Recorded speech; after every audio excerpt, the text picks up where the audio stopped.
Hi everyone, I am Kalyani, working as a lecturer in Sir Care College for Women. Today I am going to discuss about the design and construction of pond for 3rd BSc 5th semester fishery student in paper Finfish Culture. So in unit 3 it includes the design and construction of pond. So coming to the design and construction of the pond, it includes the layout of farm, size of farm, shape and depth of pond, dike design, pond bottom preparation, inlet, outlet, aerators and method of construction. So construction details of a fish farm. So ఒక fish ఫామ్ని మనం construct చేయాలి అంటే so ఎటువంటి measures తీసుకోవాలి మనం. So the construction of the ponds of a fish farm forms the major capital investment and operational efficiency of the facilities will largely determine the success of the farm. ఒక ఫామ్ని construct చేస్తున్నామంటే మనం ఎక్కువగా invest చేయాల్సి వస్తుంది. Major capital investment అనేది ఉంటుంది అంటారు, అంటే మనీ ఎక్కువ పెట్టాల్సి వస్తుంది. And operational efficiency of the facilities will largely determine the success of the farm. So ఒక ఫామ్ అనేది సక్సెస్ఫుల్గా ఉండాలి అంటే మెయిన్గా మనం అక్కడ అరేంజ్ చేసే ఫెసిలిటీస్, మనం కన్స్ట్రక్షన్ చేసే యొక్క ఫెసిలిటీస్ ఏవైతే ఉంటాయో ఒక ఫామ్కి కావాల్సిన పాండ్స్ కానీ అంటే బిల్డింగ్స్ కానీ ఏదైనా ఏరియాని మనం యూటిలైజ్ చేసి దాన్ని కరెక్ట్గా కన్స్ట్రక్ట్ చేస్తేనే ఫామ్ యొక్క సక్సెస్ అనేది ఉంటుంది. సో ఇప్పుడు మనం ఒక ఆక్వాకల్చర్ ఫామ్ని కన్స్ట్రక్ట్ చేస్తున్నాము, ఆక్వాకల్చర్ పాండ్స్ని కన్స్ట్రక్ట్ చేస్తున్నాము. సో ఒక ఎర్తన్ ఏరియా అంటే ఒక ల్యాండ్ ఏరియా తీసుకున్నాం, దాంట్లో ఎక్కడ నర్సరీ పాండ్స్ని కన్స్ట్రక్ట్ చేయాలి, ఎక్కడ ప్రొడక్షన్ పాండ్స్ని, ఎక్కడ రేరింగ్ పాండ్స్ని, ఎక్కడ స్టాకింగ్ పాండ్స్ని, వాటర్ ఎలాగ వాటికి యూస్ చేయాలి, పైప్లైన్ సిస్టమ్ ఎలా ఉండాలి. సో ఈ యొక్క డిజైన్ అనేది కరెక్ట్గా ఉంటేనే, కన్స్ట్రక్షన్ కరెక్ట్గా ఉంటేనే ఫామ్ యొక్క సక్సెస్ అనేది ఉంటుంది అని చెప్తున్నారు. Pond farm designs are site specific. ఇప్పుడు ఒక ఫామ్ని మనం కన్స్ట్రక్ట్ చేయాలి, పాండ్ని మనం కన్స్ట్రక్ట్ చేసుకోవాలి దాంట్లో అంటే మెయిన్గా సైట్ అంటే ఏరియా. సో ఏ ఏరియాని యూస్ చేసుకుంటున్నాం, ఎటువంటి ల్యాండ్ ఏరియాని యూస్ చేసుకుంటున్నాం, ఎంత ల్యాండ్ ఏరియాని యూజ్ చేసుకుని మనం ఒక ఫామ్ని డిజైన్ చేస్తున్నాము. సో మెయిన్గా ఈ యొక్క ఫామ్ యొక్క డిజైన్ అనేది దేని మీద ఆధారపడి ఉంటుంది అంటే సైట్ అంటే ల్యాండ్ ఏరియా మీద ఆధారపడి ఉంటుంది. Considerations for design of a fish farm. So ఎటువంటి కన్సిడరేషన్స్ తీసుకోవాలి ఒక ఫామ్ని కన్స్ట్రక్ట్ చేయాలి అంటే, before construction it has to be decided whether a hatchery is needed in the farm or not. So first ఒక ఫామ్ని కన్స్ట్రక్ట్ చేస్తున్నామంటే ఫస్ట్ మనం డిసైడ్ అవ్వాల్సింది హ్యాచరీ కావాలా వద్దా. సో ఇప్పుడు మనం ఒక ఫామ్ని కన్స్ట్రక్ట్ చేస్తున్నాము, దాంట్లో హ్యాచరీ పాండ్స్ని మనం కన్స్ట్రక్ట్ చేసుకోవాలా వద్దా అనేది ఫస్ట్ మనం డిసైడ్ అవ్వాలి. ఎందుకు అంటే ఇప్పుడు మనం హ్యాచరీని కన్స్ట్రక్ట్ చేస్తున్నాము అంటే దాంట్లోకి మళ్ళీ మనం బ్రూడ్ స్టాక్ పాండ్స్ని కన్స్ట్రక్ట్ చేసుకోవాలి. ఎందుకంటే బ్రూడ్ స్టాక్ పాండ్స్ని ఎందుకు కన్స్ట్రక్ట్ చేస్తారు అంటే to grow the brood stock fishes. So కొన్ని ఫామ్స్లో హ్యాచరీని కన్స్ట్రక్ట్ చేయరు. సో హ్యాచరీ కన్స్ట్రక్ట్ చేయట్లేదు అంటే అర్థం వాళ్ళు కావాల్సిన సీడ్ని అంటే గ్రో చేయాలి అనుకుంటున్న సీడ్ని కానీ ఫ్రై కానీ ఫింగర్లింగ్ని కానీ బయట హ్యాచరీస్ నుంచి తీసుకొచ్చి ఇక్కడ గ్రోయింగ్ స్టార్ట్ చేస్తారు. ఒకవేళ మనం హ్యాచరీని కన్స్ట్రక్ట్ చేయాలి అనుకుంటున్నాము అంటే విత్ ఇన్ ది ఆ ఫామ్లోనే మనం మేల్ అండ్ ఫీమేల్ ఫిష్ని బ్రూడింగ్ చేస్తాము. అంటే అవి దాని యొక్క ఎగ్ అండ్ స్పర్మ్ని కలెక్ట్ చేసి వాటిని ఫెర్టిలైజేషన్ చేయించి అండ్ వాటి నుంచి వచ్చే సీడ్ని గ్రో చేయడం స్టార్ట్ చేస్తాం. అంటే ఇప్పుడు ఒకవేళ మనకి ఫామ్లో హ్యాచరీ అవసరం లేదు అంటే సో మనం సీడ్ని బయట నుంచి కలెక్ట్ చేసుకొచ్చుకుంటాము. అదే మనం హ్యాచరీని కన్స్ట్రక్ట్ చేస్తున్నాము అంటే సీడ్ని మన యొక్క ఫామ్లోనే మనమే ప్రొడ్యూస్ చేసుకుంటాము. So in fish farms where the hatchery operations are needed. So hatchery operations జరగాలి అనుకుంటే అక్కడ మనం ఏం కన్స్ట్రక్ట్ చేయాలి, బ్రూడ్ స్టాక్ పాండ్స్ని కన్స్ట్రక్ట్ చేయాలి. ఎందుకు అంటే టు రేర్ బ్రూడ్ స్టాక్ అంటే ఫిష్ని మనం అక్కడ గ్రో చేయడానికి బ్రూడ్ స్టాక్ పాండ్స్ని మనం కన్స్ట్రక్ట్ చేయాలి అంటున్నారు. కొన్ని కేసెస్లో స్పానింగ్ పాండ్స్ని కూడా కన్స్ట్రక్ట్ చేసుకోవాల్సి వస్తుంది అంటున్నారు. There should be a series of nursery ponds for growing larva to fry stage. So ఇంకేం చేయాలి, నర్సరీ పాండ్స్ని సిరీస్ ఆఫ్ అంటే నెంబర్ ఆఫ్ సిరీస్ లాగా ఒక అరేంజ్మెంట్లో నర్సరీ పాండ్స్ని మనం కన్స్ట్రక్ట్ చేసుకోవాలి. ఎందుకంటే to grow larva to fry stage. So మనకి నర్సరీ పాండ్స్ దేనికి యూజ్ అవుతాయి అంటే ఫర్ గ్రోయింగ్ ది లార్వా నుంచి ఫ్రై స్టేజ్ వరకు గ్రో అవ్వాలి అంటే అవి నర్సరీ పాండ్స్లో జరుగుతుంది. అండ్ అదే ఫింగర్లింగ్ స్టేజ్ అంటే ఫ్రై నుంచి ఫింగర్లింగ్ స్టేజ్ వరకు అది రేరింగ్ పాండ్స్లో మనం గ్రోయింగ్ అనేది చేస్తాం. So provision should be made for another series of rearing ponds to rear fry to the fingerling stage. Nursery పాండ్స్లో అయితే లార్వా నుంచి ఫ్రై స్టేజ్ వరకు గ్రో అవుతాయి. రేరింగ్ పాండ్స్లో అయితే ఫ్రై నుంచి ఫింగర్లింగ్ స్టేజ్ వరకు గ్రో అవుతాయి. And a series of stocking ponds are necessary.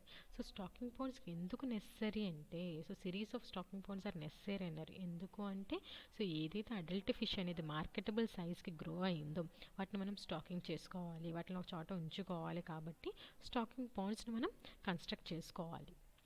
Based on quick growing species, it has been suggested that each farm should have a multiple of 12 ponds so that each month an equal number of ponds can be harvested, ensuring regular supply of fish for sale. So ఇంకేం చెప్తున్నారంటే త్వరగా grow అయ్యే స్పీషీస్ని కనుక మనం చూస్ చేసుకున్నాము అనుకో, so మన యొక్క ఫామ్లో చాలా త్వరగా గ్రో అయ్యే ఫిషెస్ స్పీషీస్ని మనం చూస్ చేసుకున్నాం. అటువంటప్పుడు మనం మల్టిపుల్ ఆఫ్ 12 పాండ్స్ని కన్స్ట్రక్ట్ చేసుకోవాలి అంటే ఎక్కువ 12 మల్టిపుల్స్ అంటే 12 2s 12 3s అలాగా ఎక్కువ నెంబర్ ఆఫ్ పాండ్స్ మనం కన్స్ట్రక్ట్ చేసుకోవాల్సి వస్తుంది. ఎందుకు అంటే దానివల్ల యూజ్ ఏంటి అంటే, కన్స్ట్రక్ట్ చేసుకోవడం వల్ల డిఫరెంట్ ఏజెస్ ఆఫ్ ఫిషెస్ అనేవి డిఫరెంట్ పాండ్స్లో ఉంటాయి. సో అలాంటప్పుడు మనకి ఇయర్ మొత్తము ప్రతిసారి రెగ్యులర్ సప్లై ఆఫ్ ఫిష్ అనేది వస్తుంది. ప్రతి మంత్కి మనకి adult fish marketable sized fish అనేది మనకి వస్తుంది. ఈల్డ్ అనేది బాగుంటుంది. అలాంటప్పుడు మనకి రెగ్యులర్ సేల్ అనేది ఉంటుంది. Some of the ponds alternately can be used for more than one purpose depending upon the operations. So ఇప్పుడు ఒక పాండ్ కన్స్ట్రక్ట్ చేసుకున్నాము అంటే అది మనం నర్సరీ పాండ్ కన్స్ట్రక్ట్ చేసుకున్నాము, అది నర్సరీ పర్పస్కే యూజ్ చేసుకోవసరలా, మనం రేరింగ్ పర్పస్ కూడా యూజ్ చేసుకోవచ్చు. బేస్డ్ ఆన్ ది ఆపరేషన్ అంటే రిక్వైర్మెంట్ బట్టి ఆ టైంలో మనకున్న అవసరాన్ని బట్టి మనం పాండ్స్ని ఆల్టర్నేట్గా కూడా యూజ్ చేసుకోవచ్చు. First one, layout of farms. So the layout of the fish farm depends on the need of the pisciculturist. So layout అనేది ఎవరి మీద డిపెండ్ అయి ఉంటుందంటే, ఎవరైతే ఫార్మర్ ఉన్నారో, ఎవరైతే ఫిష్ని కల్చర్ చేయాలి అనుకుంటున్నారో వాళ్ళ మీద డిపెండ్ అయి ఉంటుంది. వాళ్ళ అవసరం బట్టి వాళ్ళు లేఅవుట్ని వాళ్ళు ఫిక్స్ చేసుకుంటారు. So different types of layouts are required. So different types of layouts అనేవి కావాల్సి వస్తుంది. దాంట్లో చూసుకున్నట్లయితే రిస్ట్రిక్టెడ్ ఫార్మింగ్ ఉంటుంది, కంప్లీట్ ఫిష్ ఫార్మింగ్ ఉంటుంది. సో రిస్ట్రిక్టెడ్ ఫార్మింగ్ చూసుకున్నట్లయితే here the farmers procure fry and fingerlings from the hatcheries and rear them in the farm to the marketable size. So దీంట్లో restricted ఫార్మింగ్లో ఏమవుతుందంటే ఫార్మర్స్ తీసుకొస్తారు fry and ఫింగర్లింగ్స్ని వేరే యొక్క hatcheries నుంచి తీసుకొచ్చి వాళ్ళ యొక్క హ్యాచరీలో ఉంచి వాళ్ళు గ్రో చేస్తారు. ఎప్పటి వరకు? మార్కెటబుల్ సైజ్ వచ్చేంత వరకు. సో ఇటువంటి రిస్ట్రిక్టెడ్ ఫార్మింగ్లో మనకి హ్యాచరీస్ యొక్క అవసరం లేదు. సో లేఅవుట్లో మనం స్పానింగ్ పాండ్స్ కానీ బ్రీడింగ్ పాండ్స్ కానీ హ్యాచరీస్ని కానీ కన్స్ట్రక్ట్ చేసుకోవాల్సిన అవసరం లేదు. అదే కంప్లీట్ ఫిష్ ఫార్మింగ్లో చూసుకున్నట్లయితే here a large number of ponds are required. So ఎక్కువ నెంబర్ ఆఫ్ పాండ్స్ కావాల్సి వస్తుంది. ఎందుకు అంటే దీంట్లో this system involves breeding of fishes, collection of the eggs and hatching, nursing the fry, rearing of fingerlings and stocking of market sized fishes. So ఈ యొక్క complete అన్నాడు. Complete అంటే అక్కడే అర్థం వచ్చేస్తుంది. Complete growth of the fish అనేది ఆ యొక్క ఫామ్లోనే జరుగుతుంది. అంటే బ్రీడింగ్ అక్కడే జరుగుతుంది, ఎగ్స్ని కలెక్షన్ ఆ యొక్క ఫామ్లోనే జరుగుతుంది, హ్యాచింగ్ ఆ యొక్క ఫామ్లోనే జరుగుతుంది, nursing the fry, rearing of fingerlings కానీ స్టాకింగ్ అంటే మార్కెట్ సైజ్డ్ ఫిష్ స్టాకింగ్ కూడా ఆ యొక్క ఫామ్లోనే జరుగుతుంది. కంప్లీట్ ఫార్మింగ్ అనేది జరుగుతుంది అన్నారు. సో కంప్లీట్ ఫార్మింగ్ జరుగుతుంది కాబట్టి ఆ యొక్క ఫామ్లో ఏమేమి ఉండాలి అంటే స్పానింగ్ ఆర్ బ్రీడింగ్ పాండ్స్ ఉండాలి, హ్యాచరీస్ ఉండాలి, నర్సింగ్ పాండ్స్ ఉండాలి, rearing ponds, stocking ponds and market ponds కూడా ఉండాలి. సో ప్రతి యాక్షన్కి ప్రతి ఒక్క పాండ్ అనేది ఉండాలి. సో యొక్క ఫిష్ అనేది ప్రతి ఒక్క స్టేజ్లో దాని యొక్క ఫ్రై స్టేజ్ కానీ ఫింగరింగ్ స్టేజ్ కానీ మార్కెట్ సైజ్డ్ స్టేజ్లో కానీ అంటే ప్రతి ఒక్క దానికి ప్రతి ఒక్క పాండ్ అనేది పర్టికులర్గా ఉండాలి. Next one, size. The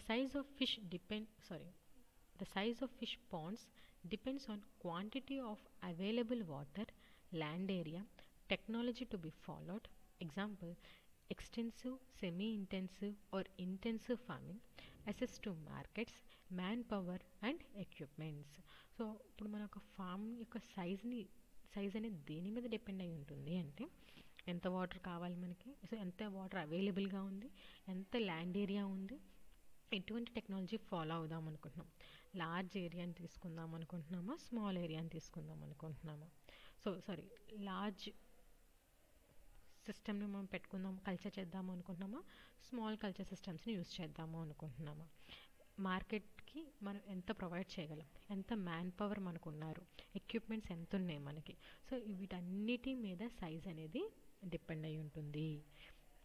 so intensive culture system, so అంటే స్మాల్ కల్చర్ సిస్టమ్.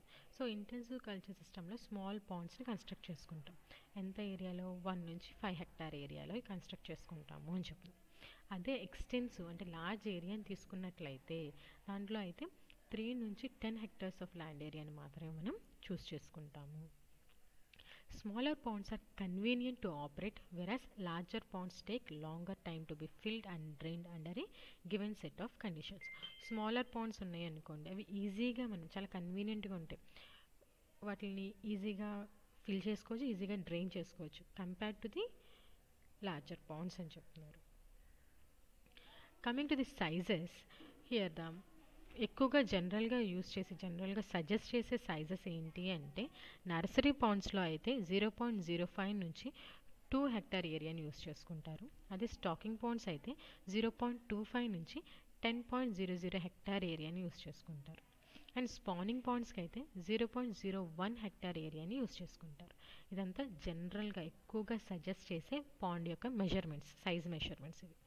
అది ఒక 4 హెక్టార్ ఫామ్ ఏరియాని కనుక తీసుకున్నట్లయితే దాంట్లో నర్సరీ పాండ్స్ వచ్చేసి 0.2 హెక్టార్ ఏరియాని యూస్ చేసుకుంటే, రేరింగ్ పాండ్స్ వచ్చేసి 0.8 హెక్టార్ ఏరియాని యూస్ చేసుకుంటాం.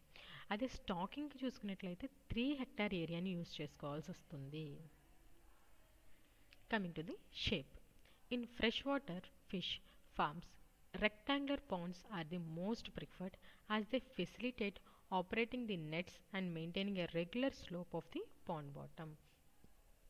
ఇప్పుడు ఫ్రెష్ వాటర్ ఫిష్ ఫామ్ తీసుకున్నట్లయితే ఎక్కువగా అక్కడ ప్రిఫర్ చేసే పాండ్ షేప్ ఏంటి అంటే రెక్టాంగులర్ షేప్ అంటారు. సో ఎందుకు దీన్ని యూజ్ చేస్తారు అంటే, దీనివల్ల ఏంటి యూజ్ ఏంటి అంటే, ఈజీగా నెట్స్ని ఆపరేట్ చేసుకోవచ్చు అంట, మెయింటైన్ చేయొచ్చు అంట. అలాగే స్లోప్ ఆఫ్ ది దాని యొక్క స్లోప్ అనేది రెగ్యులర్గా మెయింటైన్ చేసుకునే విధంగా ఉంటుంది, పాండ్ బాటమ్ అనేది నీట్గా ఉంటుంది. సో ఎక్కువగా ప్రిఫర్ చేసేది రెక్టాంగులర్ షేప్డ్ అని చెప్పుకోవచ్చు. These ponds are suitable in slopy areas. So ఇటువంటి రెక్టాంగులర్ పాండ్స్ని ఎక్కువగా ఎక్కడ యూస్ చేస్తారంటే స్లోపీ ఏరియాస్లో యూస్ చేస్తారు, అక్కడ ఎక్కువగా సూటబుల్ అంటున్నారు. From the point of view to the cost of construction, square shaped ponds are useful. ఒకవేళ మనం కాస్ట్ పరంగా చూసుకున్నట్లయితే, కాస్ట్ పాయింట్ ఆఫ్ వ్యూలో చూసుకున్నట్లయితే స్క్వేర్ షేప్డ్ పాండ్స్ ఎక్కువగా యూస్ చేస్తారు. Next one, construction. The drains, spillways, farm buildings such as laboratories, storehouse, watchmen's huts, residential quarters, etc. is required in the fish farm. So ఒక fish ఫామ్ని మనం construct చేస్తున్నామంటే drains ఉండాలి, spillways ఉండాలి, form buildings ఏమిటి అంటే laboratory ఉండాలి, store house ఉండాలి, వాచ్మెన్ హట్ అనేది ఉండాలి, ఇంకా మిగిలిన రెసిడెన్షియల్ క్వార్టర్స్ని కూడా మనం అరేంజ్ చేసుకోవాల్సి వస్తుంది. And before construction A detailed counter and survey is essential. So construct చేసే ముందు అసలు ప్లానింగ్ తెలుసుకోవాలి, ఎక్కడ ఏది కన్స్ట్రక్ట్ చేయాలి, అసలు ఏమేమి అవసరం ఉన్నాయి, ల్యాబొరేటరీకి ఎంత ప్లేస్ కావాలి, స్టోర్ హౌస్కి ఎంత ప్లేస్ కావాలి, పైప్ లైన్కి ఎంత కావాలి. సో ఇవన్నీ క్లియర్గా మనం తెలుసుకోవాలి. ఇవన్నీ తెలుసుకోవాలంటే ముందు మనం కరెక్ట్గా సర్వే చేయాలి. Methods of construction. From an economical and time-saving point of view, mechanical methods are suggested. So ఎకనామికల్గా టైం పరంగా చూసుకున్నట్లయితే మెకానికల్ మెథడ్స్ని ఎక్కువగా సజెస్ట్ చేస్తారు అంటున్నారు. However, under certain socio-economic situations, it may be necessary to select labor-intensive methods in order to generate employment in rural areas. So socio economic పరంగా చూసుకున్నట్లయితే మనం లేబర్ని తీసుకోవడం మంచిది అంటున్నారు. సో దానివల్ల ఏమవుతుందంటే we can generate employment in rural areas. So rural ఏరియాలో ఉన్న పీపుల్కి మనం ఎంప్లాయ్మెంట్, ఉపాధి కల్పించినట్టు కూడా ఉంటుంది. Small type of fish forms can be constructed efficiently with manual labour. చిన్న చిన్న ఫార్మ్స్ ఉన్నాయి అనుకోండి, వాటికి ఈజీగా మనం మాన్యువల్ లేబర్ని పెట్టుకుని మనం కన్స్ట్రక్ట్ చేయించుకోవచ్చు. When planning manual labor, number of laborers required, and type of work and time chosen for the construction on the basis of each work will have to be taken in consideration. So ఇప్పుడు ఒకవేళ మనం manual labour పెట్టుకుందాము అనుకుంటున్నాం అనుకోండి, అప్పుడు ఎంతమంది కావాల్సి వస్తుంది, అసలు వర్క్ ఏంటి, ఎంత టైము, ఇవన్నీ మనం కన్సిడరేషన్స్ చేసుకునేది అన్నిటి గురించి ఆలోచించి మనం లేబర్ని తీసుకోవాల్సి వస్తుంది. Mechanical equipments are worth using for the construction of larger farms. So చిన్న ఫార్మ్స్కి అయితే మాన్యువల్ లేబర్ మనుషులు పెట్టుకుని చేయించుకోవచ్చు. అదే లార్జ్ ఫార్మ్స్ ఉన్నాయి అనుకోండి, వాటికి కన్ఫామ్గా మనం మెకానికల్ ఎక్విప్మెంట్స్ పెట్టుకుంటే మనకి వర్క్ అనేది ఈజీ అవుతుంది. అలాగే ఈ యొక్క మెకానికల్ ఎక్విప్మెంట్స్ చూసుకున్నట్లయితే hydraulic power shovels and hose proved useful in excavating trenches, drainage and feed canals. So ఇటువంటి ఎక్విప్మెంట్ ఏదైతే మెకానికల్ ఎక్విప్మెంట్ కనుక మనం యూస్ చేసుకున్నట్లయితే మనకి వర్క్ అనేది ఈజీ అవుతుంది.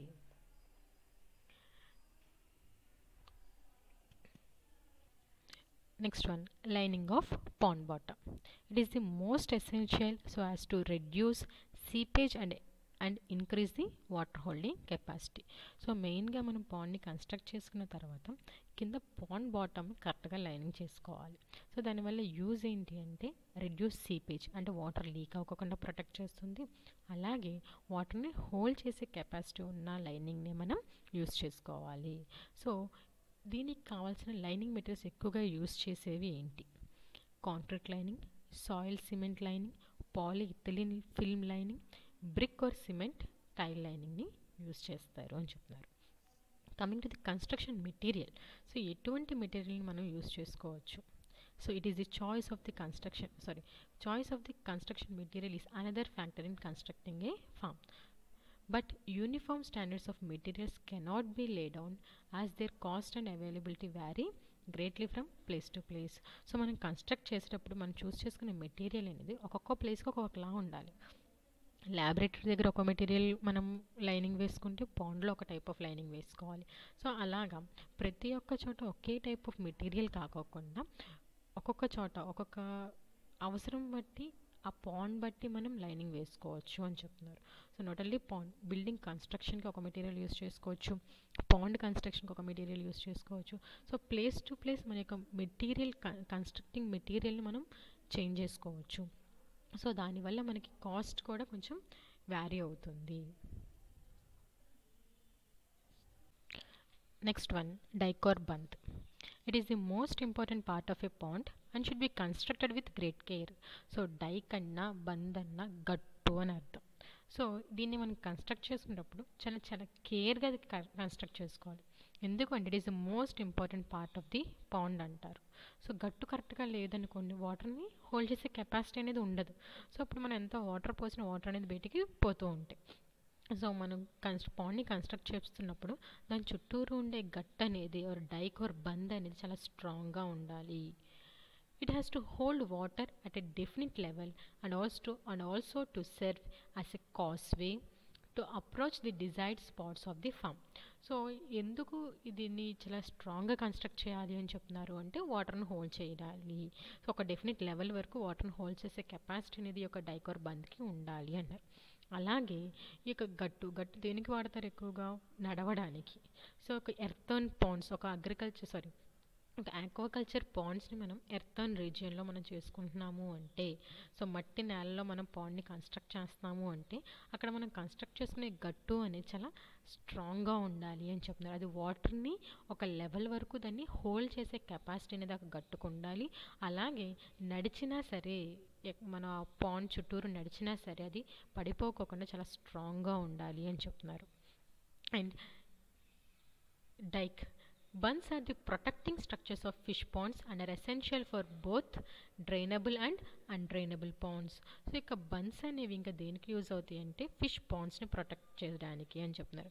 అలాగే ఈ యొక్క బండ్స్ అనేవి డ్రైనబుల్ అంటే వాటర్ని రిలీజ్ చేసే పాండ్స్కి యూజ్ చేస్తాము. అలాగే వాటర్ని రిలీజ్ చేయని పాండ్స్కి కూడా మనం ఈ యొక్క బండ్స్ని కన్స్ట్రక్ట్ చేస్తాము అని చెప్తున్నారు. ఈ యొక్క బండ్స్లో చూసుకున్నట్లయితే 3 టైప్స్ ఆఫ్ బండ్స్ అనేవి ప్రజెంట్ అయి ఉన్నాయని చెప్తున్నారు. ఒకటి వచ్చేసి main bund or peripheral bund. So next ఈ యొక్క మెయిన్ బంద్, పెరిఫెరల్ బంద్ అనేది దేనికి యూజ్ చేస్తాను? లార్జ్ ఫిష్ ఫార్మ్స్లో. సపోజ్ సో ఇది ఒక లార్జ్ ఫిష్ ఫార్మ్. ఇక్కడ చూసుకున్నట్లయితే ఈ గట్టు దగ్గర ఉన్న ఈ రీజియన్ చుట్టూరు సరౌండ్ చేస్తూ ఉన్నది దాన్ని మెయిన్ బంద్ అంటారు. సో ఈ మధ్యలో ఉన్నది కూడా ఇదంతా మెయిన్ బంద్. సో ఈ చిన్న చిన్న బంద్స్ అనేవి మిడిల్లో ఉండేవి. సో ఇవి ఈ యొక్క మెయిన్ బంద్ ఆర్ పెరిఫరల్ అంటే చివరి భాగంలో ఉండేది. సో ఈ మెనీ పాండ్స్ని లార్జ్ ఫామ్లో మెనీ పాండ్స్ని ప్రొటెక్ట్ చేస్తూ ఉండేదే ఈ యొక్క మెయిన్ బంద్ అని చెప్తున్నారు. సో ఈ యొక్క మెయిన్ బంద్ ఆర్ పెరిఫరల్ బంద్ అనేది ఈ యొక్క పాండ్స్ అన్నిటిని ప్రొటెక్ట్ చేస్తూ ఉంటుంది అది. సో నెక్స్ట్ వచ్చేసి bunds holding water on one side. అంటే ఇక్కడ మనం ఇది మెయిన్ బంద్ అనుకున్నాం, ఇవి మధ్యలో ఉండే బండ్స్. సో ఈ యొక్క మెయిన్ బంద్ ఇటు సైడ్ ఈ యొక్క ఎండ్స్లో ఉండేది ఇదంతా మెయిన్ బంద్. సో ఈ యొక్క మెయిన్ బంద్ చూసుకున్నట్లయితే దీంట్లో ఇటు సైడ్ వాటర్ అనేది హోల్డ్ చేస్తుంది, ఇంకో సైడ్ ఏంటి డ్రైగా ఉంది. ఫర్ ఎగ్జాంపుల్ సో ఇది బంద్, ఇక్కడ వచ్చేసి వాటర్ ఉన్నాయి, ఇది వచ్చేసి ల్యాండ్ ఏరియా ఉంది. సో ఈ యొక్క బంద్లో చూసుకున్నట్లయితే 2 స్లోప్స్ కనిపిస్తున్నాయి, ఇటొక స్లోప్ ఇటొక స్లోప్. సో ఈ యొక్క మెయిన్ బంద్ ఇదంతా మెయిన్ బంద్. సో ఈ యొక్క మెయిన్ బంద్లో ఒక సైడ్ వాటర్ని హోల్డ్ చేస్తుంది, ఇంకో సైడ్ జస్ట్ డ్రైగా ఉంటుంది, ఎండ్లో ఉంటుంది. సో ఈ యొక్క గట్టు భాగంలో ఒక సైడ్ ఏమో వాటర్లోకి ఉంటుంది, ఒక సైడ్ ఏమో డ్రైగా ఉంటుంది. సో ఒక సైడ్ మాత్రం వాటర్ని హోల్డ్ చేసే బండ్స్ ఉన్నాయి, 2 సైడ్స్ వాటర్ని హోల్డ్ చేసే బండ్స్ ఉన్నాయి. సో 2 సైడ్స్ వాటర్ని హోల్డ్ చేసే బండ్స్ అంటే 2 పాండ్స్ మధ్యలో ఉండే గట్టు.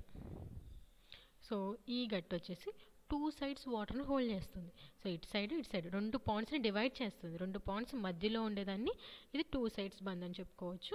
లేదు అంటే అడ్జసెంట్ బంద్, 2 పాండ్స్ని ఇది జాయిన్ చేస్తూ ఉండే బంద్ అని కూడా చెప్పుకోవచ్చు. బట్ ఇంకొక బంద్ ఏంటి, ఒక సైడ్ మాత్రమే వాటర్ని హోల్డ్ చేస్తుంది, ఇంకో సైడ్ అది వాటర్ని హోల్డ్ చేయదు, అంటే ఈ బంద్. అండ్ ఎండ్లో ఉండేది, చుట్టూరు పెరిఫరల్గా ఉండేది, చుట్టూరు ప్రజెంట్ అయి ఉన్నది. సో ఈ చుట్టూరు ప్రజెంట్ అయి ఉన్నది ఏం చేస్తుంది, ఇటు సైడ్ వాటర్ని హోల్డ్ చేస్తుంది, అటు సైడ్ నార్మల్గా ఉంటుంది, డ్రైగా ఉంటుంది, ఇటు సైడ్ ఉండేది వెట్గా ఉంటుంది. సో ఎక్కడైతే ఒక సైడ్ మాత్రమే వాటర్ని హోల్డ్ చేస్తూ ఇంకో సైడ్ వాటర్ని హోల్డ్ చేయకుండా ఉన్న బంద్ని మెయిన్ బంద్ అని కూడా చెప్పుకోవచ్చు అని చెప్తున్నారు. The main band is the highest part and is constructed in the deepest part to the pond area. So main band అనేది highest part. సో చుట్టూరు ఉంటుంది, అది highestగా ఉంటుంది. అలాగే and is constructed in the deepest part to the pond area. అంటే ఇంకొక slope అనేది deepest part of the pond area కూడా వెళ్తుంది. The bund holding water only on one side, అంటే outer side being dry is also constructed as the main band అని కూడా చెప్పుకోవచ్చు. But is not constructed on the deepest area of the pond అని చెప్తున్నారు. The quantity of earth required per hectare for the construction of dike for a 4 hectare pond is estimated to be 2500 to 4000 meters.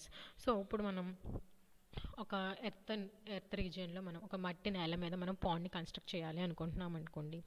అక్కడ మనం ఒక హెక్టార్కి suppose ఒక బంద్ construct చేయాలి అంటే 4 hectare పాండ్కి మనం ఎంత బంద్ కావాలి, మనకి ఎంత ఏరియాని మనం బంద్ కింద క్రియేట్ చేసుకోవచ్చు అంటే ఎస్టిమేషన్ వచ్చేసి 2500 నుంచి 4000 మీటర్స్ వరకు మనం తీసుకోవచ్చు అని చెప్తున్నారు. So the quantity of earth required per hectare for the construction of dikes for a 4 hectare pond is estimated to be 2500 to 4000 metres అంటున్నారు.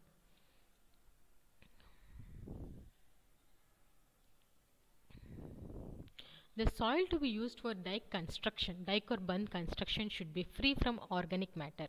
సో ఇప్పుడు మనం ఏదైతే సాయిల్ చూస్ చేసుకుంటున్నామో దాంట్లో ఆర్గానిక్ మ్యాటర్ అనేది ఉండకూడదు. And humus also should be thoroughly cleared from the base of the dike to avoid seepage. ఎటువంటి waste material కానీ humus soil కానీ సో ఇవేమి ఉండకుండా ఎప్పటికప్పుడు క్లీన్ చేస్తూ ఉండాలి. ఎందుకంటే to avoid the seepage, so water అనేది లీక్ అవ్వకుండా, పాండ్ నుంచి వాటర్ అనేది లీక్ అవ్వకుండా మనం ప్రొటెక్ట్ చేసుకుంటూ ఉండాలి. The dike should be built in layers of 25 to 35 centimeters thickness. So ఇక్కడ మనం కన్స్ట్రక్ట్ చేసే యొక్క డైక్ ఆర్ గట్టు యొక్క థిక్నెస్ ఎంత ఉండాలి అంటే 25 నుంచి 35 సెంటీమీటర్స్ థిక్నెస్లో ఉండాలి అని చెప్తున్నారు. And stretching across the whole section, మొత్తం ఓవరాల్ పాండ్ మొత్తం అది ఈ యొక్క దాని యొక్క స్ట్రెచింగ్ అనేది 25 to 35 సెంటీమీటర్స్ ఉండాలి, మొత్తం ఏరియా అనేది కవర్ చేస్తూ ఉండాలి. Water should be sprinkled over the previous layers. So ఇప్పుడు మనం 25 నుంచి 35 సెంటీమీటర్స్ థిక్నెస్ అనుకుంటున్నాం అనుకోండి. సో ప్రతి ఒక్క లేయర్ మనం వేస్తున్నప్పుడు ప్రతి ఒక్క లేయర్ మీద మనం వాటర్ని స్ప్రింకిల్ చేసి ఇంకొక లేయర్ వేస్తూ ఉండాలి. సో ఆ లేయర్స్ కూడా ఎలా ఉండాలి అంటే ఫ్లాట్గా ఉండాలి. సో ఫ్లాట్గా ఉండడం వల్ల ఏమవుతుంది అంటే ఇక్కడ మనకి హెచ్చు తగ్గులు లేకుండా ఎత్తు పల్లాలు లేకుండా మొత్తం నీట్గా ఫ్లాట్గా ఉండడం వల్ల ఒక లేయర్ ఇంకొక లేయర్తో నీట్గా అతుక్కుని ఉంటుంది. రెండింటి యొక్క బాండ్ అనేది చాలా స్ట్రాంగ్గా ఉంటుంది. And coming to the slope, the lifespan and strength of any band depend not only on the quality of soil but also on its slope and crown width or crest. ఇప్పుడు ఒక బండ్ని మనం construct చేస్తున్నామంటే దాని యొక్క life span అనేది అంటే దాని యొక్క డ్యూరబిలిటీ అనేది ఒక సాయిల్ యొక్క క్వాలిటీ మీద డిపెండ్ అవ్వదు, బట్ ఆల్సో స్లోప్ మీద దాని యొక్క క్రౌన్ విడ్త్ మీద డిపెండ్ అయి ఉంటుంది అంటున్నారు. సో ఇక్కడ చూసుకున్నట్లయితే ఇది crown or width or crust అని చెప్పుకోవచ్చు. సో ఎప్పుడైనా సరే దీని యొక్క ఒక బంద్ కన్స్ట్రక్ట్ చేసాము అంటే దాని యొక్క సాయిల్ మీదే కాదు బట్ ఆల్సో స్లోప్ మీద కూడా డిపెండ్ అయి ఉంటుంది, స్లోప్ అండ్ క్రౌన్ విడ్త్ మీద డిపెండ్ అయి ఉంటుంది అన్నారు. సో ఒకవేళ మనము బంద్ కన్స్ట్రక్ట్ చేసుకుని ఈ క్రౌన్ విడ్త్ అనేది చాలా తక్కువ ఉంచుకుని చిన్న ఈ ప్లేస్ మాత్రమే ఉంచుకున్నాం అనుకోండి, ఈ స్లోప్ ఎక్కువ పెట్టేసుకున్నాం అనుకోండి, ఇప్పుడు ఏమవుతుంది సాయిల్ అనేది స్లోగా పోతూ ఉంటుంది. సో అలా కాకుండా అన్ని ఈక్వల్ సైజెస్లో కన్స్ట్రక్ట్ చేసేటప్పుడు నీట్గా కన్స్ట్రక్ట్ చేసుకోవాలి. సో ఒకటి ఎక్కువ ఒకటి తక్కువ కాకుండా ఒకటి మరీ ఎక్కువ ఒకటి మరీ తక్కువ కాకుండా సో ఎంత కావాలో ఒక బంద్ అనేది కరెక్ట్గా నిలబడాలి. ఆ పాండ్ని కన్స్ట్రక్ట్ చేసినప్పుడు ఆ పాండ్ని ప్రొటెక్ట్ చేస్తూ యొక్క బంద్ అనేది ఉండాలి అంటే కొన్ని మెజర్మెంట్స్ని యూస్ చేసుకుని వాటిని కరెక్ట్గా కన్స్ట్రక్ట్ చేసుకోవాలి అని చెప్తున్నారు.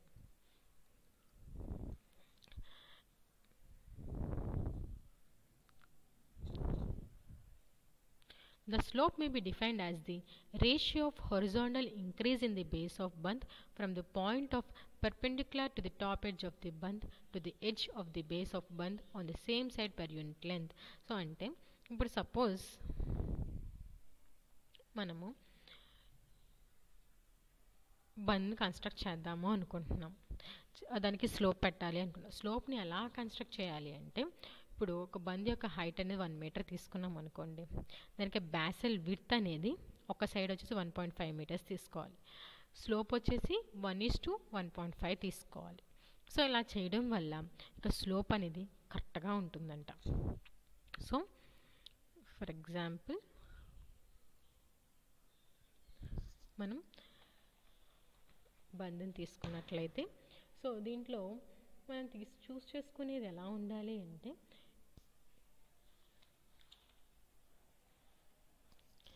హైట్ ఆఫ్ ది బంద్, దీని యొక్క హైట్ అనేది బంద్ యొక్క హైట్ అనేది 1 మీటర్ ఉండాలంట. అండ్ దాని యొక్క బేసల్ విడ్త్ అనేది 1.5 మీటర్స్ ఉండాలంట. స్లోప్ చూసుకున్నట్లయితే 1:1.5 మీటర్స్ ఉండాలి వెట్ స్లోప్లో, అండ్ డ్రై స్లోప్లో 1:1 ఉండాలి అని చెప్తున్నారు. సో ఇలా కన్స్ట్రక్ట్ చేసుకున్నట్లయితే మనకి స్లోప్ అనేది కరెక్ట్గా ఉంటుంది.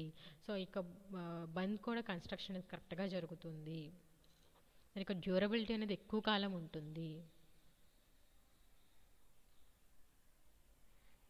And the slope of the band is based on the quality of soil used for its construction and the required height. So మెయిన్గా ఒక బంద్ యొక్క స్లోప్ అనేది దేని మీద డిపెండ్ అయి ఉంటుందంటే సాయిల్ యొక్క క్వాలిటీ మీద. అండ్ దాని యొక్క కన్స్ట్రక్షన్ ఏదైతే మనం క్వాలిటీ సాయిల్ యూస్ చేస్తున్నామో అనుకోండి, సో దానివల్ల కన్స్ట్రక్షన్ నీట్గా ఉంటుంది, హైట్ కూడా నిలబడుతుంది. సో ఒకవేళ మనం ఎక్కువగా మనం క్లే సాయిల్ని తీసుకోవాలి. క్లే దేనితోనే మిక్స్ అయిన సాయిల్ తీసుకున్నట్లయితే జారిపోతూ ఉంటుంది. క్లే సాయిల్ అంటే బంకమట్టి అనుకోండి, గట్టిగా ఉంటుంది. సో ఎక్కువగా పాండ్ కన్స్ట్రక్ట్ చేసుకునే ఏరియాలో బంకమట్టినే యూస్ చేస్తారు. అది యూస్ చేయడం వల్ల ఏమవుతుందంటే లేయర్ అనేది స్టిక్కీగా ఉండి అతుక్కొని ఉంటుంది. So normally good clay soils make a steeper slope. So steepy slope అంటే ఏటవాలుగా స్లోప్ ఉండేలాగా చేస్తుంది. దేంతో పోల్చుకుంటే శాండీ క్లే అంటే క్లేతో శాండ్ మిక్స్ చేసినా, శాండ్తో సాయిల్ మిక్స్ చేసినా అంత స్టీపీ స్లోప్ అనేది రాదు అని చెప్తున్నారు. For ordinary earthen ponds of less than 0.5 hectares the wet side slope may be 1:1.5 and the dry side is 1:1. So ఒక ఆర్డినరీ పాండ్ని తీసుకున్నాం, ఎర్తన్ పాండ్ని తీసుకున్నాము అంటే దాని యొక్క మెజర్మెంట్స్ చూసుకున్నట్లయితే 0.5 hectares ఆఫ్ ఏరియాని తీసుకున్నట్లయితే దానికి వెట్ సైడ్ స్లోప్ చూసుకుంటే 1:1.5 అంటే వాటర్లోకి ఉండే స్లోప్ అనేది 1:1.5 ఉండాలి. అదే డ్రై సైడ్ చూసుకుంటే 1:1 ఉంటే సరిపోతుంది అని చెప్తున్నారు. క్రౌన్ విడ్త్ కూడా బంద్ యొక్క హైట్ మీద డిపెండ్ అయ్యి మనం కన్స్ట్రక్ట్ చేసుకోవాలి. హైట్ ఎక్కువ ఉండి విడ్త్ తక్కువ ఉంది అంటే ఆ యొక్క బంద్ అనేది ఎక్కువ కాలం నిలబడదు. ఎప్పుడు క్రౌన్ విడ్త్ హైట్ విడ్త్ రెండింటిని బేస్ చేసుకునే మనం బంద్ని కన్స్ట్రక్ట్ చేసుకోవాలి. However, a minimum of 1 meter crown width is invariably needed for any band. So ఎక్కువగా ఏంటి అంటే మినిమం 1 మీటర్ క్రౌన్ విడ్త్ ఉంటేనే ఈ యొక్క బంద్ అనేది దాని యొక్క డ్యూరబిలిటీ అనేది ఉంటుంది. If the main bund of a fish farm is to be a motorable one, a minimum crown width 3 metres is essential. So ఇప్పుడు మెయిన్ బంద్ దాని మీద మోటరబుల్ వన్ అంటే అందరూ ఎక్కువగా వెహికల్స్ని తీసుకువెళ్ళేలాగా ఉంది అంటే దాని యొక్క విడ్త్ అనేది క్రౌన్ విడ్త్ అనేది మినిమం 3 మీటర్స్ ఉండాలి అని చెప్తున్నారు. Next one, burn. If the production pond is more than 0.5 hectares, a platform like space between the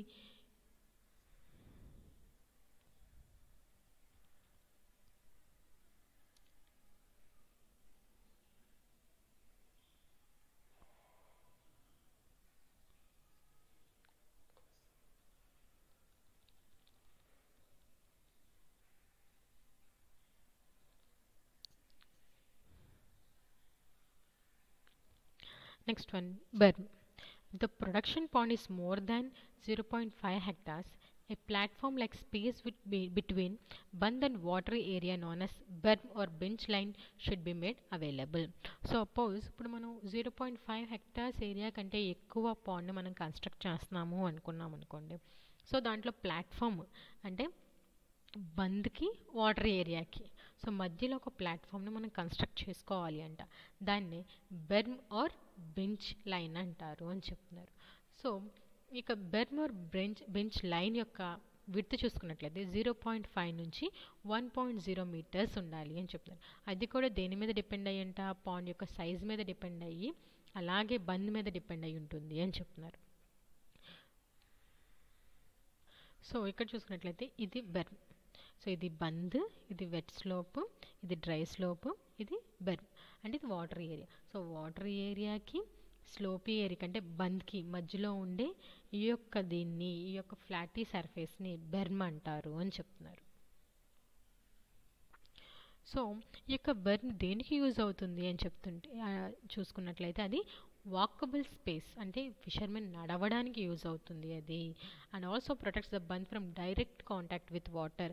so bund అనేది ఆ గట్ అనేది డైరెక్ట్గా వాటర్తో కాంటాక్ట్ అవ్వకోకుండా ఉంటుంది. సో అలాగా ఉండడం వల్ల ఏమవుతుందంటే బంద్ అనేది అంటే ఒక గట్ అనేది త్వరగా పాడవకోకుండా ఉంటుంది. It will always be economical if the bund is formed out of the earth removed from the enclosing area. So ఎప్పుడు ఈ యొక్క బంద్ని ఎలా కన్స్ట్రక్ట్ చేసుకోవాలి అంటే గుంట తవ్వినప్పుడు మట్టి తీసి పక్కన పెట్టి చుట్టూరు మనం ఎట్లాగా ఒక గుంటను తయారు చేసుకుంటాం, గుంట చుట్టూరు ఉండే ఏరియాని ఎట్లా ప్రొడ్యూస్ చేసుకుంటాం మనం, అలాగే ఇక్కడ కూడా ఒక బంద్ అనేది డిగ్ చేయడం వల్ల వచ్చి అంటే తవ్వి పక్కన వేసి స్ట్రాంగ్గా మనం కన్స్ట్రక్ట్ చేసుకుంటే అది చాలా ఎకనామికల్ అని చెప్తున్నారు. అంతేగాని వేరే చోట మట్టి తీసుకొచ్చి ఇక్కడ చుట్టూరు కన్స్ట్రక్ట్ చేసేదానికంటే గుంట తవ్వి ఆ మట్టిని దానికి గట్టు కింద వేసుకున్నట్లయితే సో అది చాలా ఎకనామికల్ అండ్ ఆల్సో స్ట్రాంగ్గా ఉంటుందని కూడా చెప్పుకోవచ్చు. Hence, before constructing any bund, it is better to calculate the total quantity of earth required for constructing bunds for all the 4 sides of a fish pond and the area to be dug in the enclosed area for getting the earth. So, ఇప్పుడు మనం బండ్ని construct చేసే ముందు మనం calculate చేసుకోవాలి. So total quantity of earth required, ఎంత earth కావాలి మనకి, area ఎంత కావాలి ఒక బండ్ని కన్స్ట్రక్ట్ చేయాలి అంటే. సో 4 సైడ్ పాండ్కి ఎంత మనం డిగ్ చేసుకుని వేసుకుంటే మనం ఒక పాండ్ని నీట్గా కన్స్ట్రక్ట్ చేసుకోవచ్చు అనేది ముందు మనం క్యాలిక్యులేట్ చేసుకోవాలి. Coming to the inlet and outlet. These are required specially for larger ponds in order to ensure smooth water supply and drainage. So ఈ ఇన్లెట్ అండ్ అవుట్లెట్ అనేది అన్ని పాండ్స్కి యూజ్ అవుతాయి, ఎక్కువగా లార్జర్ పాండ్స్కి యూజ్ అవుతాయి అని చెప్తున్నారు. ఎందుకంటే టు ఎన్ష్యూర్ ఇవ్వడానికి smooth water supply and drainage, water పోవడానికి కానీ వాటర్ తీసుకోవడానికి కానీ చాలా ఈజీగా అవ్వడానికి ఈ యొక్క ఇన్లెట్ అండ్ అవుట్లెట్ని అరేంజ్ చేసుకోవాలి అని చెప్తున్నారు. Further, they are helpful in preventing the entry of wild fish from outside and escape of fish from inside the pond. అలాగే బయట ఫిష్ అంటే బయట వైల్డ్ ఫిషెస్ లోపల ఎంటర్ అవ్వడానికి కానీ లోపల ఫిషెస్ బయటికి వెళ్ళకోకుండా ఎస్కేప్ అవ్వకోకుండా కూడా ఈ యొక్క ఇన్లెట్ అండ్ అవుట్లెట్ అనేవి యూజ్ అవుతాయి. The size and shape of these structures largely depend on the water spread area to the pond. So దాని యొక్క సైజ్ కానీ షేప్ కానీ ఆ యొక్క పాండ్లో ఉన్న వాటర్ స్ప్రెడ్ ఏరియా మీద డిపెండ్ అయి ఉంటాయి. For a pond of 0.1 to 0.2 hectares area, an inlet or outlet pipe of about 15 cm diameter will be ideal. ఒకవేళ ఒక పాండ్ అనేది 0.1 నుంచి 0.2 హెక్టార్ ఏరియాని కనుక మనం తీసుకున్నట్లయితే దాంట్లో ఇన్లెట్ ఆర్ అవుట్లెట్ పైప్ అనేది 15 సెంటీమీటర్స్ డయామీటర్లో ఉంటే ఐడియల్ సైజ్ అదేని చెప్తున్నారు. As a pipe of less than 10 centimeters may lead to clogging. తక్కువ 10 సెంటీమీటర్స్ కంటే తక్కువ తీసుకున్నాం అనుకోండి ఏమవుతుంది అంటే మట్టి వెళ్ళిపోవడం లేదా పూడిపోవడం అనేది జరుగుతుంది. The outlets are invariably installed at the lowest plane of the pond.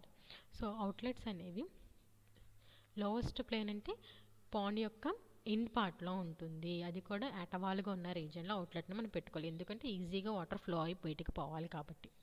However, for large ponds, the pipe should be of 25 centimeters diameter. So ఒకవేళ మనం లార్జ్ పాండ్స్ని తీసుకున్నాం, పెద్ద పాండ్స్ని తీసుకున్నాము అంటే 1 నుంచి 2 హెక్టార్ ఏరియా ఆఫ్ పాండ్స్ని తీసుకున్నట్లయితే దాంట్లో పైప్ అనేది మినిమం 25 సెంటీమీటర్స్ ఉండాలంట. సో అలా ఉండడం వల్ల ఏమవుతుందంటే ఈజీ వాటర్ ఫ్లో ఉంటుంది, క్లాగింగ్ అనేది జరగదు. The inlet or outlet pipes are to be provided with suitable screens or other devices so a keep of wild fish as well as to prevent the escape of cultivated fish. So inlet కానీ outlet కానీ మనం చూస్ చేసుకునే వాటికి పెట్టుకునే pipe లైన్స్కి screens కానీ ఇంకేదైనా nets కానీ ఏదో ఒక డివైస్ దానికి మనం దాని యొక్క ఎండ్లో మనం పెట్టుకున్నట్లయితే వైల్డ్ ఫిష్ ఎంటర్ అవ్వదు. అలాగే మన యొక్క ఫిషెస్ ఏవైతే ఉన్నాయో మన పాండ్లో ఉన్న ఏవైతే ఫిషెస్ ఉన్నాయో అవి బయటికి ఎస్కేప్ అవ్వకుండా మనం ప్రివెంట్ చేయొచ్చు. Next one, monk.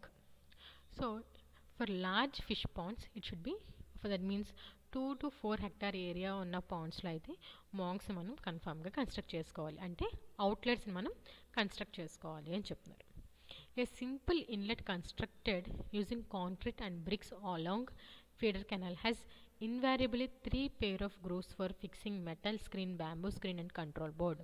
సో ఒక సింపుల్ ఇన్లెట్ కన్నా మనం కన్స్ట్రక్ట్ చేయాలి అనుకుంటున్నాము అంటే అదే కాంక్రీట్తో కానీ బ్రిక్స్తో కానీ ఎక్కడ ఫీడర్ కెనాల్ దగ్గర కానీ ఎక్కడైనా సరే మనం కన్స్ట్రక్ట్ చేసుకుందాము అనుకుంటున్నప్పుడు దానికి ఒక మనం మెటల్ స్క్రీన్ని, బ్యాంబూ స్క్రీన్ కానీ కంట్రోల్ బోర్డ్ని కానీ మనం కన్స్ట్రక్ట్ చేసుకోవాలి అని చెప్తున్నారు. While the former two helps in controlling the entry of wild fish and debris, the latter helps in stopping water flow. So metal screen కానీ బ్యాంబూ స్క్రీన్ కానీ పెట్టడం వల్ల ఏమవుతుంది అంటే వైల్డ్ ఫిష్ ఎంటర్ అవ్వకుండా, డెబ్రిస్ అంటే వేస్ట్ మెటీరియల్ ఏది enter అవ్వకుండా ఉంటుంది. అదే కంట్రోల్ బోర్డ్ పెట్టడం వల్ల ఏమవుతుంది అంటే ఓవర్ఫ్లో, వాటర్ అనేది ఓవర్ఫ్లో అవ్వకోకుండా బయటికి వెళ్ళిపోకుండా ప్రివెంట్ చేస్తూ ఉంటుంది అని చెప్తున్నారు. ద మాంక్ అంటే అవుట్లెట్. సో దీంట్లో చూసుకున్నట్లయితే it is also be used as inlet. అవుట్లెట్ని ఇన్లెట్లో కూడా మనం యూజ్ చేసుకోవచ్చు, based on the function, based on the requirement అని చెప్పుకోవచ్చు. సో ఎందుకు అంటే mainly to regulate water level automatically. So water లెవెల్ని మనం మెయింటైన్ చేసుకోవడానికి అవుట్లెట్ని అంటే మాంక్ని మనం ఇన్లెట్లా కూడా యూజ్ చేసుకోవచ్చు అని చెప్తున్నారు.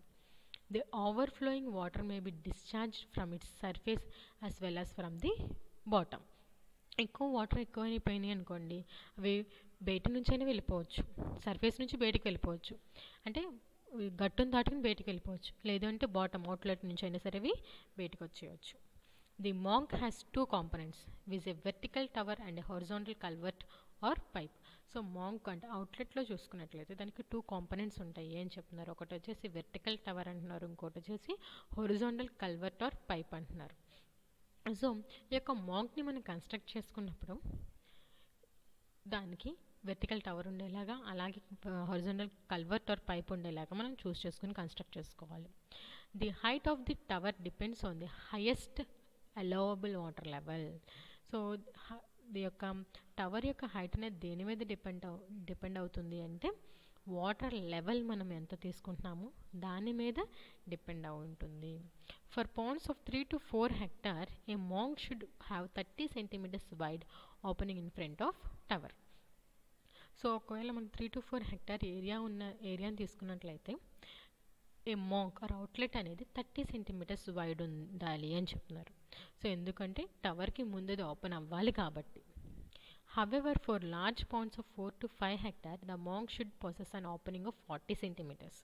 సో 4 to 5 హెక్టార్ ఏరియాని తీసుకున్నట్లయితే దాని యొక్క ఓపెనింగ్ అనేది 40 సెంటీమీటర్స్ ఉండాలి అని చెప్తున్నారు. సో ఇది చూసుకున్నట్లయితే మాంక్, ఇది డ్రైన్ పైప్, దీనికి టవర్ ఉండాలి, అలాగే డ్రైన్ పైప్ అనేది ఉండాలి, అవుట్లెట్ అనేది ఉండాలి.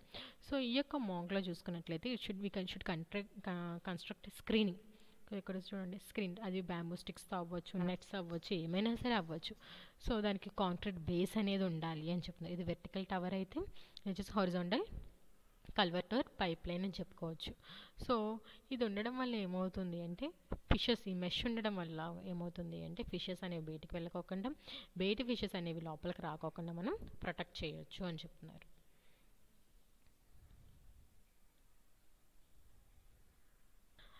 Invariably, 2 to 3 pairs of grooves are provided in a monk tower for fixing control boards so as to regulate the flow of water according to need. So, grooves అంటే దాంట్లో ఉండే partitions. So ఆ monk టవర్లో మనం 2 కానీ 3 pairs of గ్రూవ్స్ని మనం construct చేసుకోవడం వల్ల దాంట్లో మనం కంట్రోల్ బోర్డ్స్ని కానీ ఇంకేదైనా నెట్స్ని కానీ మెషెస్ని కానీ మనం ఇన్సర్ట్ చేసుకోవచ్చు. అలా చేయడం వల్ల ఓవర్ఫ్లో అవ్వకోకుండా కూడా మనం ప్రివెంట్ చేసుకోవచ్చు అని చెప్తున్నారు. It is also desirable to pack wet clay tightly between the control boards in order to check the leakage of water.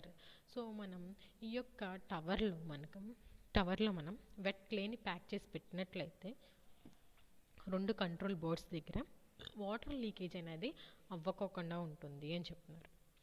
Strong bases have to be built while constructing monk and culvert. So మనం strong బేసెస్ని కనుక మనం పెట్టుకున్నట్లయితే, concrete బేస్ని కనుక మనం పెట్టుకున్నట్లయితే so వాటి వల్ల ఏంటి అంటే అది కొలాప్స్ అవ్వకుండా ఉంటుంది.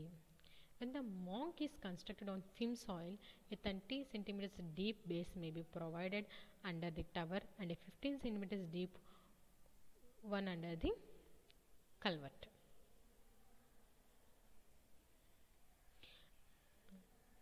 ఒక ఫిమ్ చాలా లూజ్గా ఉన్న సాయిల్ మీద కనుక మనం కన్స్ట్రక్ట్ చేసుకున్నట్లయితే, సో ఫిమ్ అంటే ఫైన్గా ఉన్న సాయిల్ మీద కనుక మనం మాంక్ని కన్స్ట్రక్ట్ చేసుకున్నట్లయితే 30 సెంటీమీటర్స్ డీప్ బేస్ని మనం కన్స్ట్రక్ట్ చేసుకోవాలి అని చెప్తున్నారు. అలాగే 15 centimetres deep of culvert, tower ఏమో 30 సెంటీమీటర్స్ డీప్ దగ్గర నుంచి కన్స్ట్రక్ట్ చేయాలి. అదేదో పైప్ లైన్ అయితే 15 సెంటీమీటర్స్ డీప్లో మనం కన్స్ట్రక్ట్ చేసుకోవాలి అని చెప్తున్నారు. The base should be at least 50 centimeters wide on each side. So 2 సైడ్లు దాని యొక్క బేస్ అనేది 50 సెంటీమీటర్స్ వైడ్ ఉండాలి. The bases are built with granite stones and cement mortar. So base అనేది గ్రానైట్ స్టోన్స్తోను సిమెంట్ మోటార్తోను కనుక మనం కన్స్ట్రక్ట్ చేసుకున్నట్లయితే అది స్ట్రాంగ్గా ఉంటుంది. Next one, aerators. Aerators are various devices used for aeration or mixing air with another substance such as soil or water. So aerators అనేవి ఏరేషన్ ఇవ్వడానికి ఎమర్జెన్సీ కేసెస్లో, సో పాండ్ యొక్క వాటర్లో కనుక ఆక్సిజన్ కంటెంట్ తగ్గింది అంటే ఈ యొక్క ఏరేటర్స్ని యూజ్ చేసుకుని ఎయిర్ ఇవ్వచ్చు. అంటే ఏమవుతుందంటే ఏరేటర్స్ అనేవి ఏం చేస్తాయి, మిక్స్ చేస్తాయి ఎయిర్ని ఒక సబ్స్టెన్స్తో, సచ్ as సాయిల్ ఆర్ వాటర్తో కానీ సాయిల్తో కానీ మీకు ఎయిర్ని మిక్స్ చేసి ఆ యొక్క స్పీషీస్కి ఎయిర్ని పాస్ చేస్తాయి. So these devices are use to add oxygen to the వాటర్కి ఆక్సిజన్ యాడ్ చేయడానికి ఈ యొక్క డివైజెస్ ఏరేటర్స్ని మనం యూజ్ చేస్తాము అని చెప్తున్నారు. Aeration brings water and air in close contact in order to remove dissolved gases. So వాటర్ని ఎయిర్ని మిక్స్ చేసి దాంట్లో ఉన్న డిజాల్వ్డ్ గ్యాసెస్, కార్బన్ డైఆక్సైడ్ని రిమూవ్ చేస్తుంది అంటున్నారు. And oxidizes dissolved metals such as iron, hydrogen sulfide and volatile organic chemicals. So oxidize చేస్తుందంటే వేటిని oxidize చేస్తుంది అంటే డిజాల్వ్డ్ మెటల్స్ అంటే iron, hydrogen sulphide and volatile organic కెమికల్స్ని ఆక్సిడైజ్ చేస్తుంది. అలాగే వాటర్ని ఎయిర్తో మిక్స్ చేస్తుంది అండ్ కార్బన్ డైఆక్సైడ్ని రిమూవ్ చేస్తుంది. Aerators fall into 2 categories, they either introduce air to water or water to air. So వాటర్ని ఎయిర్తో కానీ ఎయిర్ని వాటర్తో కానీ మిక్స్ చేస్తాయి ఏరేటర్స్ అనేవి అంటున్నారు. The water in air method is designed to produce small drops of water that fall through the air. అంటే ఇక్కడ వాటర్ని ఎయిర్లో మిక్స్ చేస్తున్నాము అంటే దాంట్లో ఏమవుతుంది, స్మాల్ డ్రాప్స్ ఆఫ్ వాటర్ అనేవి ప్రొడ్యూస్ అవుతాయి అంట. ప్రొడ్యూస్ అయ్యి ఎయిర్తో పాటు అవి ఫాల్ అవుతూ ఉంటాయి, పడుతూ ఉంటాయి. The air in water method creates small bubbles. ఎయిర్ని వాటర్తో మిక్స్ చేస్తే స్మాల్ బబుల్స్ అనేవి ఫామ్ అవుతాయి. అవి కూడా air bubbles, small bubbles of ఎయిర్తో ఫామ్ అవుతాయి. That are injected into the water stream. వాటిని వాటర్ స్ట్రీమ్లోకి ఇంజెక్ట్ చేస్తారు. సో ఎయిర్ని వాటర్తో కానీ వాటర్ని ఎయిర్తో కానీ మిక్స్ చేస్తాయి. వాటర్ని ఎయిర్తో మిక్స్ చేస్తే స్మాల్ డ్రాప్స్ ఆఫ్ వాటర్ పడతాయి. అలాగే ఎయిర్ని వాటర్తో మిక్స్ చేస్తే స్మాల్ బబుల్స్ ఆఫ్ ఎయిర్ అనేవి ఫామ్ అవుతాయి అని చెప్తున్నారు. And we have different types of aerators like air injectors, water circulators, combination aerators, splash aerators and submersible aerators. So different types of aerators ఉన్నాయి అని చెప్తున్నారు. వీటన్నిటిలో in spite have wide variety of aerators, it is always very important to choose the best aerators which suits your requirement. So వీటన్నిటిలో ఏది best అయితే దాన్ని మనం చూస్ చేసుకోవచ్చు, మన యొక్క రిక్వైర్మెంట్ మీద డిపెండ్ అయి ఉంటుంది అంటున్నారు. సో ఎక్కువగా రీసెంట్ టైమ్స్లో ఎక్కువగా యూస్ చేసే ఏరేటర్ ఏది అంటే ప్యాడిల్ వీల్ ఏరేటర్స్ అంటున్నారు. So here the aerators play a key role in low oxygen levels in the pond and mixing of water by providing better water quality management. So aerators వల్ల use ఏంటి అంటే లో oxygen లెవెల్స్ని ఇది clear చేస్తుంది, వాటర్ని ఎయిర్తో మిక్స్ చేసి వాటర్ యొక్క క్వాలిటీని పెంచుతుంది.